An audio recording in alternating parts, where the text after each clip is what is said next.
Don't get me wrong, I love the NBA, but loving the NBA doesn't mean I think it's perfect. And because of that, I've developed a 10-step plan to make the NBA even better, to maximize its potential, all that great stuff. Starting with step number 1, starting games on time. I don't really understand why this is something that needs to be said. You would think it would be pretty straightforward, right? If a game starts at 7:30, if it's called for 7:30, it should start at no later than 7:35. And yet, if you watch any NBA game, whether it's local, whether it's national, playoffs, whatever, like, at best, I say it's starting 10 minutes late.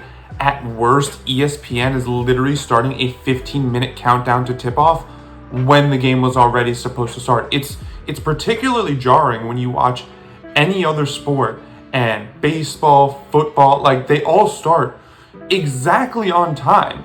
And so it's weird because on the one hand, like, it kind of shouldn't matter so much. Like at the end of the day, it's like, is the basketball good? Is the game itself so good? Okay, who cares if they start like a little bit late, whatever.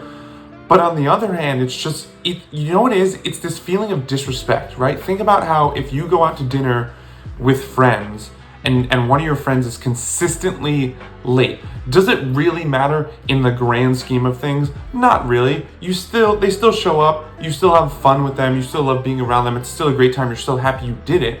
But if they keep doing it consistently with no remorse, it's this feeling of disrespect that you have. It's like, what, you don't value my time?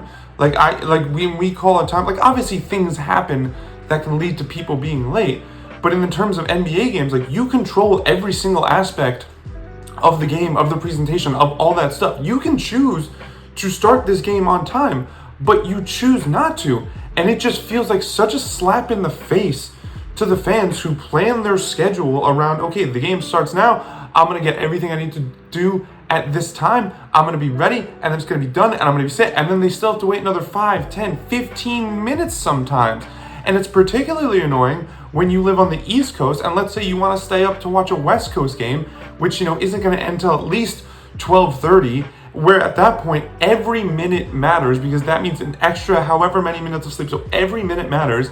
And for them to still start the game 5, 10, 15, sometimes even closer to 20 minutes late, it's frustrating, it's annoying, and that has an actual tangible impact. I'm losing out on 15 minutes of valuable sleep time because you're, for whatever reason, choosing to not start games on time. It speaks to a disrespect for the fans. It speaks to a lack of professionalism, and it's just so particularly jarring, especially when you look at other sports who have no problem starting on time. Even the Super Bowl, if I'm not mistaken, with all the pregame, stuff that they do, still manages to start on time.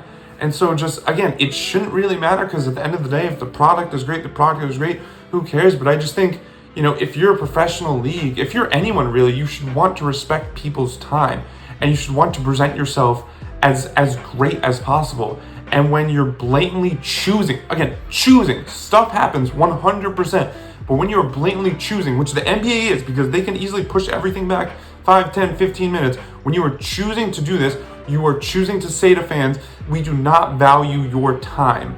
And does it really matter in the grand scheme of things? The game is great?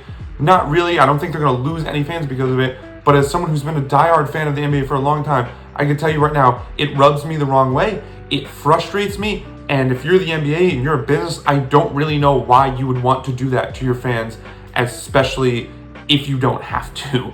So this was step 1 in my plan to fix the NBA. Stay tuned next week for step 2, I guess, and let me know what you think in the comments.